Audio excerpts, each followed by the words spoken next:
Good afternoon. I'm Devin Bartolotta along with Chief Meteorologist Chris Franklin. Welcome to a Tracking the Tropics special here on WWL Plus.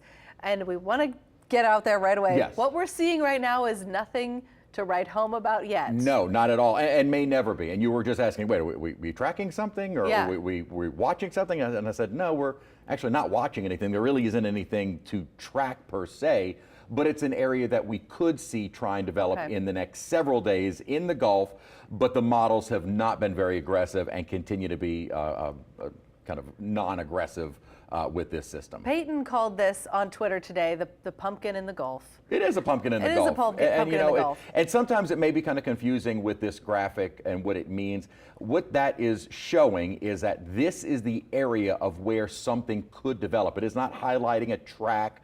This isn't a cone. This is not circling the area that we are currently watching in terms of storms. What it is the region where something may try and move into or develop in the coming days. And this is the 7-day forecast.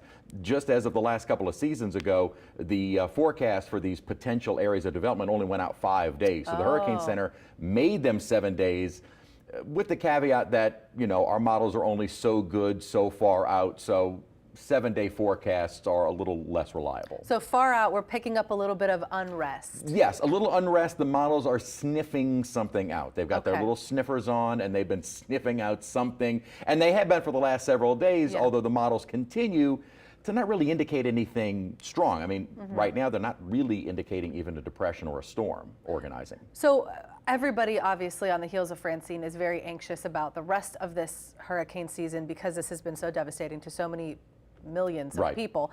So how, ease our anxieties here. What are we looking at realistically? What are the chances that this is going to impact us here in Southeast Louisiana? Not very likely. The way things have been trending based on the models, and I'm talking about the model runs even as of today, they have been very consistent in really not organizing this into a name storm, or if we were to see any kind of organization, maybe a depression.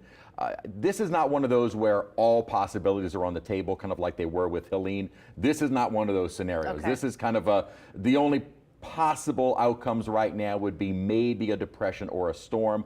But if that were to happen, it would be very unorganized. It would probably just be a big rainmaker, and it would more likely than not stay well off of the Louisiana coastline.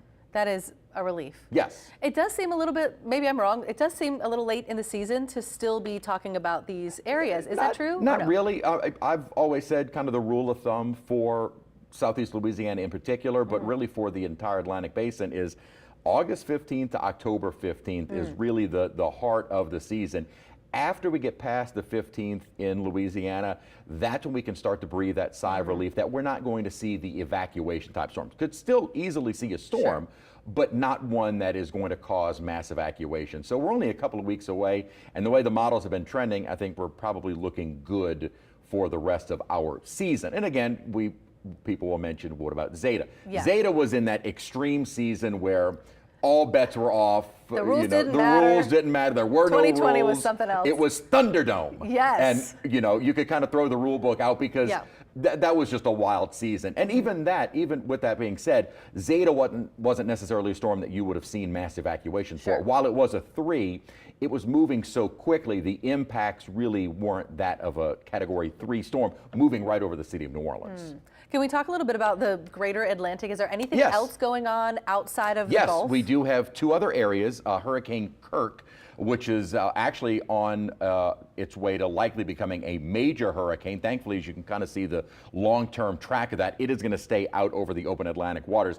And we did have developed this morning tropical depression 13, once named that would be Leslie. Notice the track of that as well. It's going to basically follow on the heels of Kirk. So the next named 2 storms, or the next named storm and the current active storm, are going to remain out over open water. These are not going to impact land at all, thankfully. So we'll kind of turn our interest to home. And one thing that I was highlighting yesterday was that the day before, so today's Wednesday? I think. So Monday, the Hurricane Center had an X on this graphic. So what we're showing is active storms and areas of potential development on this kind of Tracking the Tropics graphic. And so we're looking at areas that are active currently or could become active. And when they have that X, either a yellow, orange or red, meaning low, medium, or high chance of development. That means the X is the area of storms that we're currently watching that the models are picking up on developing. Yesterday, the Hurricane Center removed that X. So what they're basically saying is that there isn't a particular cluster of storms right now that we're watching or waiting to see develop. It's just a area that something could move into it and try and develop. And the models have been having a tough time on figuring out exactly where that something may come from. For a little while, they were picking up on a feature coming out of the Caribbean into the Gulf. And then recent model runs, they've started to pick up on maybe something a little closer to home, Bay of Campeche. But they're still saying basically the same thing. Whatever does get into the Gulf, it's kind of just a big, broad rainmaker. Maybe brings us a chance for some rain. Not really the tropical system, but we'll start to see some rainfall tomorrow, Friday, and into Saturday. And then by Monday, we have a cold front moving in. And so we actually have several factors that are working in our favor with regards to anything that tries to develop in the Gulf. Can we talk about the differences between what you're seeing here and what Helene was looking like at this stage in the game when the models were starting to sniff that out? Helene was one of those where we already had, well, actually in the early stages, because these forecasts go out so far in advance, it was kind of the same thing. We just had this highlighted region, and there wasn't a storm that we were particularly interested in. It was going to be a developing storm, but the models had always honed in on this being, in the early stages, either a Florida kind of moving north or continuing off to the west. And it looked like if it was going to be a stronger storm, it would probably get pulled and brought up toward Florida, and that's exactly what happened. So even in the early stages, before there was an area to track, the models had kind of been in two camps, and it was just a matter of, all right, which one ends up winning out based on the strength of the storm. Helene ended up being on the stronger side, so it favored more that Florida track. Models right now are kind of just a spaghetti plot. There is no spaghetti plot for this yet because there isn't anything to track. The spaghetti plot for this would be useless because it would show something kind of moving into the Gulf and then just kind of meandering for a while before getting pushed off toward Florida and out into the Atlantic. This is more of a bowl of oatmeal than a bowl of spaghetti. This is the, yes. No, it's still a bowl of spaghetti. It's just it not, is, okay. You It just doesn't have any You just haven't direction. straightened the noodles out. Oh, This is just, you threw all the noodles in the bowl. I would prefer and us not stuck to them. straighten No, the noodles out. I agree. But this is going to be one of those where it's not going to be a really well-defined track per se. It's going to be something kind of meanders in the Gulf, just sits there for a few days, and then gets shipped off toward Florida and out into the Atlantic. And is it too early to even know what the timeline of that could be? Kind of, but we're kind of getting a little bit closer to when we could start to see that. And I'm going to switch over to our GFS model here. And I've highlighted two of the areas that we're kind of watching that the models have been struggling on which one of these actually wins out. So it's kind of two different waves. One over the Bay of Campeche and one that is still out kind of the Western Caribbean. We'll be watching these through the end of the week. By Friday, we should see that little wave, or more so into Saturday, see that wave moving from the Caribbean into the Gulf. Then the one out in the Bay of Campeche just kind of sits there. It's still kind of a question as to which one of these actually wins out. So I kind of merge them together and just show one broad tropical wave. Notice by the time this even quote unquote tries to get organized by Monday of next week, we have a cold front moving in. That's going to start pushing all of this moisture back down to the south and hopefully kind of push whatever broad circulation there is either farther south into the Gulf, maybe back into the Caribbean, or kind of exiting and moving out into the Atlantic. But this is working into our favor with that cold front on the way. Another aspect or impact or I don't know what word I'm looking for here. Another factor, that's the one I'm looking for, that is working in our favor is strong wind shear. I'm starting this graphic on Friday. The reds to yellows are strong wind shear. There's going to be incredible wind shear, not only over Louisiana and all the northern Gulf, but even diving into the central part of the Gulf, which is why the models have not been aggressive at all with developing this into anything. Even in the early stages with Helene, we had kind of said all options are on the table because there were models going high-end major hurricane. None of the models are doing that with this. This is borderline depression, maybe a storm at the worst, but again, everything kind of working into our favor where it would be a struggle to really organize in the Gulf, and all of the factors in our favor would keep this for the most part away from us. And like you said, it's kind of like holding your breath until, well, we have 13 more days. 12 more days. Yeah, it is. Hopefully. And even these forecasts now with the models kind of sniffing out something in advance is one of those, don't hold your breath because you're going to be waiting a while for something to even happen, if at all. So it's good. Anxiety building. It is. Truly, it's good to and know bad. that It's far out. and there are discussions in both sides of the the coin that it's giving folks that huge lead time, that heads up. However, until something actually forms, what's the purpose in having what a is heads the up purpose that if far nothing out? actually happens? But it just it puts it, pardon the pun, on the radar for you to, all right, this is something we need to watch in kind of roughly this timeline, that maybe by the weekend, early next week, we're watching something, but really by Sunday, Monday, if this thing does try and organize, we'll already have had a cold front move through. And that's what we're really, by October, we're praying for those cold fronts to start rolling down, because For so many reasons. once that pattern starts, that usually is kind of the end for our hurricane season. And actually looking at the long range models, there do appear to be more fronts on the horizon as we continue through October. Okay. That really, So it made me feel better in this discussion. I hope it made all of you feel better. Hopefully that alleviated the fears. We will see some rainfall kind of unassociated tomorrow, Friday into Saturday. And even the rainfall totals, I don't know if I have that graphic up there. Yeah, now I do. We're not talking about huge totals for us, probably a little bit more so down the bayou and coastal parishes, 2 to 3, maybe plus inches of rainfall. Bulk of the heavy rain, that 5 to 7 plus, and maybe even 10 inches, that's all staying well offshore. So we're not even, with our days of rainfall coming up here, we're also not talking about just a constant deluge. We'll have breaks in the rainfall and not any kind of excessive totals that would lead to flooding.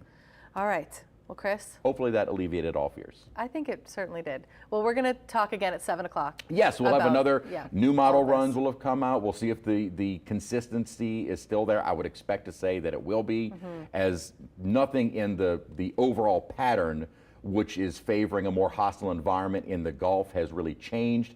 And usually it's easier to kind of get a sample of the surrounding environment as opposed to anything in a developing tropical system. So once we kind of know the upper steering patterns and the upper atmosphere and the upper environment, that usually lends us a little bit more credence to, we think we know where it's going to go, and we kind of have a rough idea of a kind of the ceiling on its strength. All right. Chris, thank you so much. Really appreciate it. We're going to head out now to Amelia Strahan, who is covering some breaking news for us in the Lower Garden District. There is a massive fire on Magazine Street there. Amelia, what can you tell us? What are you seeing? Yeah, so the smoke is, you can see it, it's barreling off the top of these buildings, and it's just filling the street. You can't really even see past this next block on Magazine. We're told that it was a 4-structure, it was 4 residential structures caught fire. And the flames are so large, they're actually expecting to fight these all through the night. That's coming from the fire chief. There are 72 personnel on site right now, 25 units. And a mic trouble here. I don't know if you guys can hear me. The mic is, I think it's on. Like I said before, the smoke is just barreling off of the top of this building, filling the streets.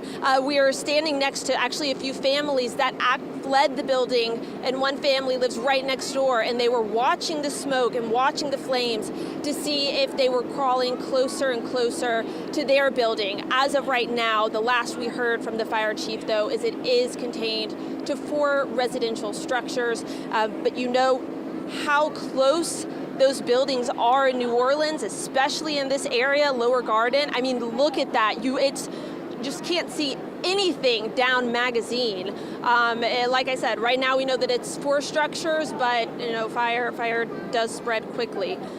So families around here they're trying to get out of these apartments. We talked to one woman who her son actually had to grab his cat and run because the smoke was surrounding him. So right now we've heard that there are no injuries reported, which of course is always good news. We don't know what caused this fire at this point. He said the investigation will be ongoing, you know, with them just monitoring this fire, and through the night I would assume we might be a little while until we get some answers. That call came in at 1:49, and NOFD was right on it. They were dispatched at 1:50. So still a lot that we don't know about this fire, but of course we're speaking to residents and the officials here on the scene, and we will keep you guys updated as we have more information. Reporting live from Magazine, Amelia Strahan, WWL Louisiana. Thank you so much. Again, just to recap what Amelia said, this is on Magazine Street, right near Orange Street, about an hour and a half long now that firefighters have been on scene there, fighting a fire at 4 homes. She says dozens of firefighters are on scene, but so far no reported injuries. We will, of course, have an update on this breaking news coming up tonight on the WWL Louisiana News at 5 and 6. We'll be back here on WWL Plus for an update on the weather at 7. And remember, you can always stream our newscasts on WWL Plus. You'll also get the latest breaking news, weather forecasts, and up-to-date information on the tropics. And you can watch us on Fire TV, Roku, Apple TV, and on our WWL mobile app. This has been breaking news from WWL Louisiana.